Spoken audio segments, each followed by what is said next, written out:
President Donald Trump has signed an executive order to block federal funding for schools that allow transgender girls and women to compete on girls' and women's sports teams. The order also directs the Department of Justice to prosecute schools that allow trans female athletes in female sports programs. Additionally, the order seeks to convene representatives of major athletic organizations and governing sports bodies to establish anti-trans guidelines.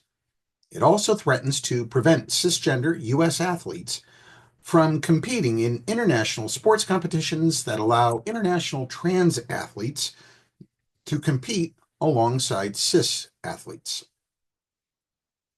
Many educational institutions and athletic associations have allowed men to compete in women's sports, the order states, misgendering trans female athletes. This is demeaning, unfair, and dangerous to women and girls and denies women and girls the equal opportunity to participate and excel in competitive sports. Except that nationwide there are only maybe 30 to 50 out of over 500,000 athletes competing in various sporting events. Therefore, it is the policy of the United States to rescind all funds from educational programs that deprive women and girls of fair athletic opportunities, which results in the endangerment, humiliation, and silencing of women and girls and deprives them of privacy, the order continues. It shall also be the policy of the United States to oppose male competitive participation in women's sports more broadly as a matter of safety, fairness, dignity, and truth. Trump's order follows his previous anti-trans order by reinterpreting Title IX in a way that's directly opposite to the previous administration of former President Joe Biden. Biden interpreted the 1972 law forbidding sex-based discrimination in education as forbidding discrimination against trans students. Trump's orders have interpreted Title IX as requiring schools to deny the existence of trans people to purportedly protect students from sex-based discrimination. Despite Biden's trans-inclusive reading of Title IX, his administration never issued guidelines telling schools how to handle the issue of trans participation of sports. Rather, the Biden administration initially proposed a rule change in April 2023 to allow K-12 schools and universities to limit the participation of transgender athletes in sports, while also forbidding schools from completely banning trans athletes altogether. The administration rescinded this rule change in December 2024, basically saying that the issue was too complex and legally contentious to pursue.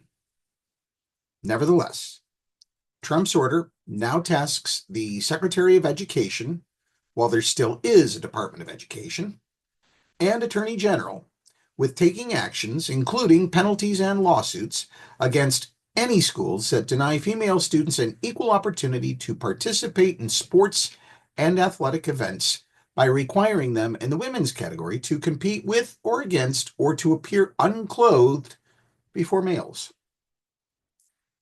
The order also tasks federal agencies with ending funding for any schools that allow participation of trans female athletes on sports teams and in female locker room spaces. Trump's order also specifically opposes the policies of numerous sports governing bodies that allow trans women to compete against women if the trans women reduce the testosterone in their bodies below certain levels or provide documentation of sincerely held gender identity. These policies are unfair to female athletes and do not protect female safety, the order states. To change such policies, the order seeks to convene representatives of major athletic organizations and governing sports bodies within 60 days to commit to policies that would exclude trans female competitors from competing alongside cis.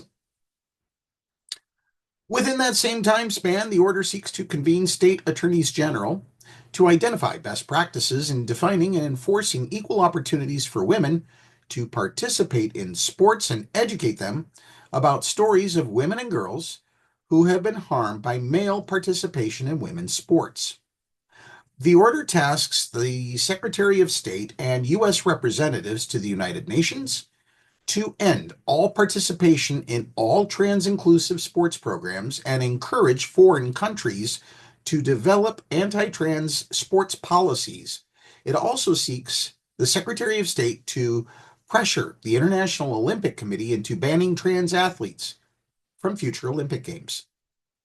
Trump doesn't see himself as president of the United States. He sees himself as the emperor of the world by pushing his weight around and telling other countries what they should or should not do in terms of athletic competition. No, you go right ahead, Emperor Trump. From now on, you really are the pumpkin Führer. Before signing the order, Pumpkin Führer Trump claimed that it would not allow men to beat up, injure, and cheat our women and our girls. He claimed that trans athletes have won more than 3,500 victories and invaded more than 11,000 competitions, but provided absolutely no freaking proof for this claim.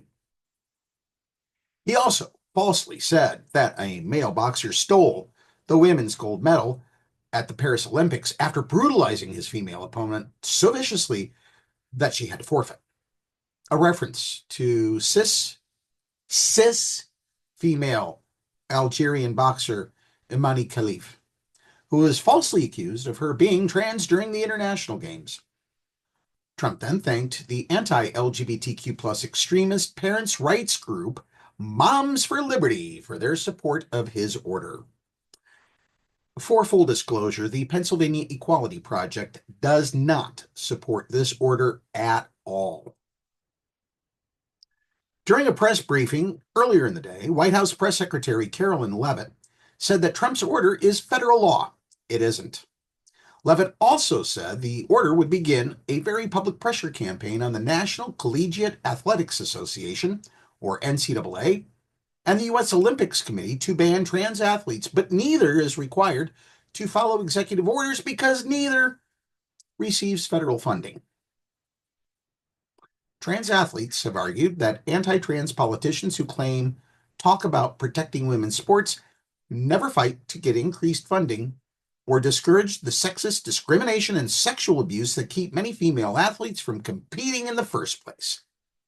In a statement against the order, Human Rights Campaign President Kelly Robinson said, "We all want sports to be fair, students to be safe, and young people to have the opportunity to participate alongside their peers.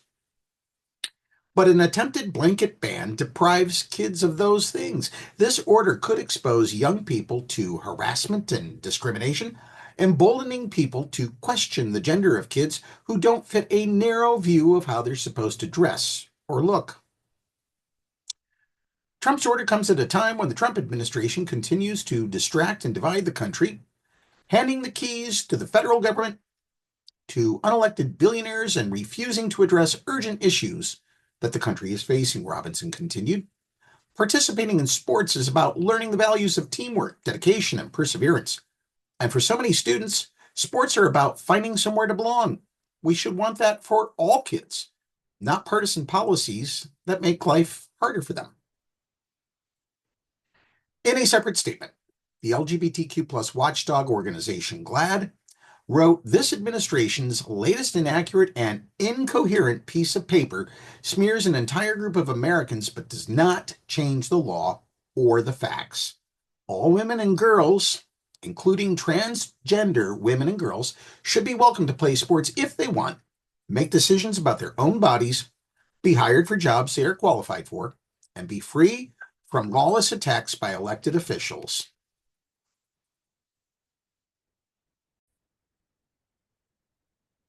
Right now, 27 states have policies banning trans athletes from competing in girls' and women's sports. Some of these laws affect not only grades K through 12, but also competitive university teams and co-ed intramural recreational leagues. Such policies have resulted in cis girls and women being transvestigated whenever an opponent or teammate suspects them of being trans. Because most of the outrage that sparked the trans athlete revolved around a possible trans volleyball player at San Jose State University in California, While Donald Trump was still a candidate on the campaign trail, we go now to Bay Area News from NBC for more details on this story.